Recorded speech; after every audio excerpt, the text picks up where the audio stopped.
తాడితలకి దశాబ్ద కాలం ఇంటి కోసం తిరిగి తిరిగి తిరిగి అలసిపోయారు.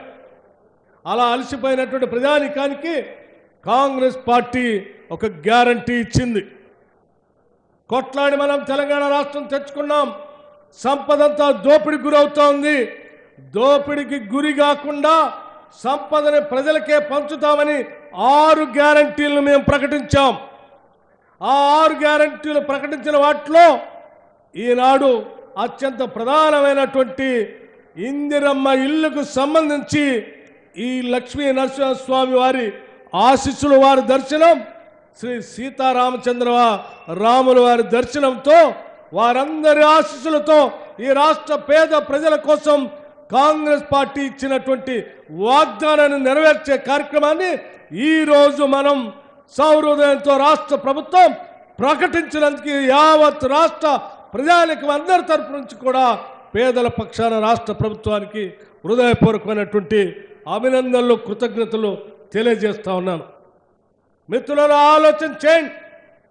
ఈ పినపాక శాసనసభ నియోజకవర్గం ఎప్పుడు కూడా కాంగ్రెస్ పార్టీకి కంచుకోట లాంటిది.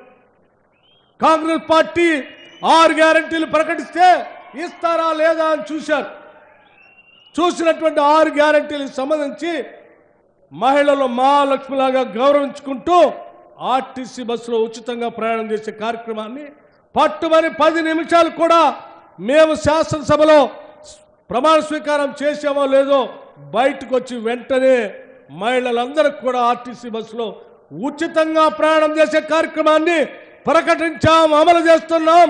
ఈరోజు పెద్ద ఎత్తున రాష్ట్రంలో ఉన్నటువంటి మహిళలంతా కూడా ఆర్టీసీ బస్సులో ఎక్కడి నుంచి ఎక్కడికైనా తిరిగే కార్యక్రమం జరుగుతాం. ఆరోగ్యశ్రీకి సంబంధించి అడవులో పుట్టిన బిడ్డలం, బాధితులం, తాడుతులం, ఒంట్లో బాగాలేకపోతే చెట్టుకో పుట్టకో దండం పెట్టుకొని వైద్యం చేయించుకోవడానికి డబ్బులు లేక దేవుడి మీద భారం వేసేటువంటి మనం ఈరోజు దేవుడి మీద భారం వేసి ఇంట్లో ఉన్నటువంటి మనిషి వదిలిపెట్టడం కాదు. ఇందిరమ్మ రాజ్యం మీకు అండగా ఉంటుందని 10 లక్షల వరకు రాజు ఆరోగ్యశ్రీ కార్యక్రమాన్ని గ్యారంటీగా ప్రకటించి అమలు చేస్తున్నటువంటి ప్రభుత్వం ఈరోజు మీ ముందు ఉంది. అంతేకాదు మిత్రులను ఆలోచన చేయండి. గృహజ్యోతి కింద 200 యూనిట్ల వరకు కరెంట్ ఇస్తామని చెప్తే ఎక్కడ కరెంట్ ఇస్తారులే అన్నారు. మీకు తెలియదు కాదు, ఈ నెల మార్చి 1వ తారీఖు నుంచి మేము సెక్రటేరియట్ ప్రాంగణంలో లాంచ్ చేసిన దగ్గర నుంచి మార్చి 1వ తారీఖు నుంచి 0 బిల్లు ఈ రాష్ట్ర వ్యాప్తంగా 200 యూనిట్ల లోపల వాడుకుంటున్నటువంటి ప్రతి అర్హత కలిగినటువంటి కుటుంబానికి ఈరోజు 0 బిల్లు ఇస్తా ఉన్నాం. ఇది అక్షరాలుగా నిజం చేసి చూపిస్తా ఉన్నాం. ఎవరైనా 0 బిల్లు రాక తెల్ల రేషన్ కార్డు ఉండి 200 యూనిట్ లోపల ఉంటే కూడా ఎవరైనా మిగిలిపోతారేమో, అటువంటి వాళ్ళు కూడా మిగిలిపోకూడదని రాష్ట్ర ముఖ్యమంత్రి రేవంత్ రెడ్డి గారు, రాష్ట్ర మంత్రివర్గం అందరూ కలిసి ఒక నిర్ణయం తీసుకున్నారు. ప్రజల పాలన పెట్టిన అప్లికేషనే కాదు, ఇది నిరంతరం జరిగే ప్రక్రియ. తెల్ల రేషన్ కార్డు ఉండి 200 యూనిట్ లోపల ఎవరికైనా కరెంటు కాల్చుకొని ఉన్నట్టుంటే ఆ 200 యూనిట్లు ఉన్నటువంటి వాళ్ళు తిరిగి మండల కార్యాలయానికి ప్రజాపాలన అధికారిగా డిజిగ్నేట్ చేసిన ఆయన దగ్గర పోయి అప్లికేషన్ ఇస్తే చాలు, వెంటనే వాళ్ళు కూడా 0 బిల్లులో ఇంక్లూడ్ చేసి వాళ్ళకు కూడా 0 బిల్లు ఇచ్చే కార్యక్రమాన్ని రాష్ట్ర ప్రభుత్వం ప్రకటించింది.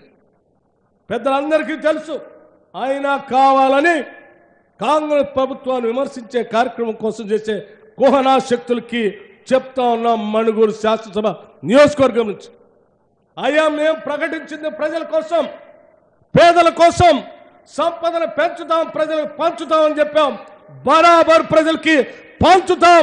మీరు అడ్డం చెప్పినా, అప్పులు చేసి మాకు ఇబ్బందులు పెట్టినా మేము పంచే కార్యక్రమాన్ని ఆపమనేది మాత్రం చాలా స్పష్టంగా చెప్పదలుచుకున్నాం. అందుకే ఈరోజు ఇన్ని ఇబ్బందులు ఉన్నా పేదలందరికీ ప్రతి శాసనసభ నియోజకవర్గంలో 3500 ఇళ్ళు, ఇందిరమ్మ ఇళ్ళు ఈరోజు భద్రాచలం శ్రీ సీతారామ చంద్రస్వామి సన్నిధిలో ఇవాళ ప్రకటించి రాష్ట్ర వ్యాప్తంగా అందరికీ ఇల్లు ఇచ్చే కార్యక్రమాన్ని మొదలుపెట్టాం. మిత్రులారా ఆలోచన చేయండి. ఈరోజు ఇదే పినపాక శాసనసభ నియోజకవర్గం కాంగ్రెస్ కంచుకోటగా ఉన్నటువంటి నియోజకవర్గం.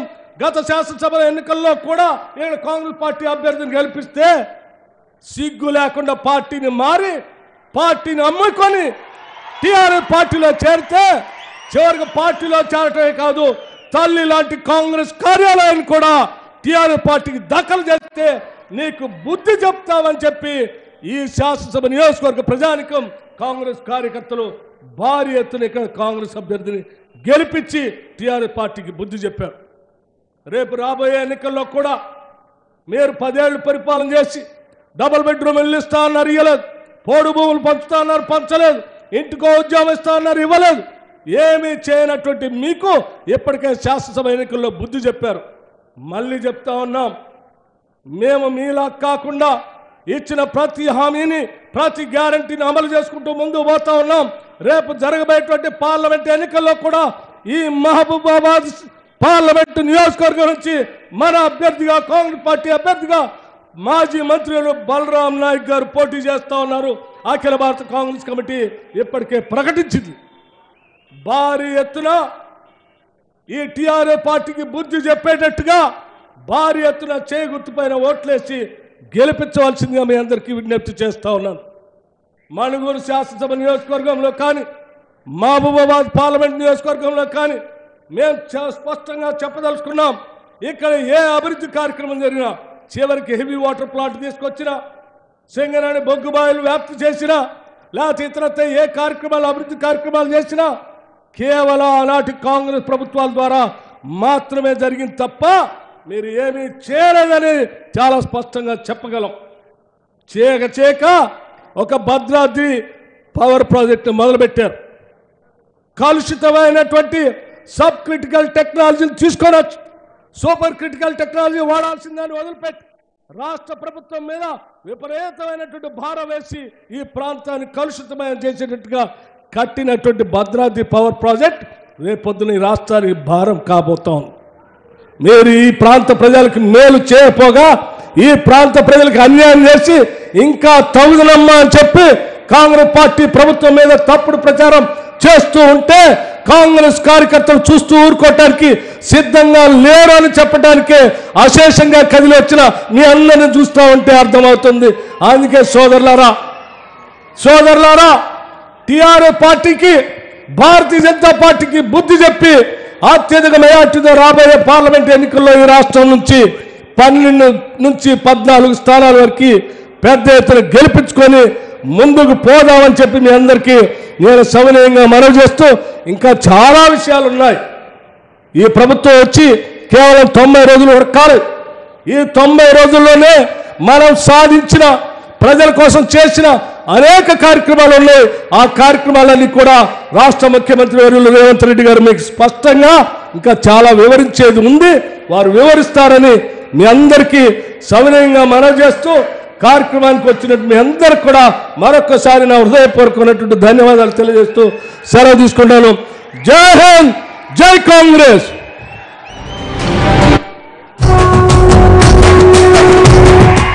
ఇప్పుడు మనందరి అభిమాన నాయకుడు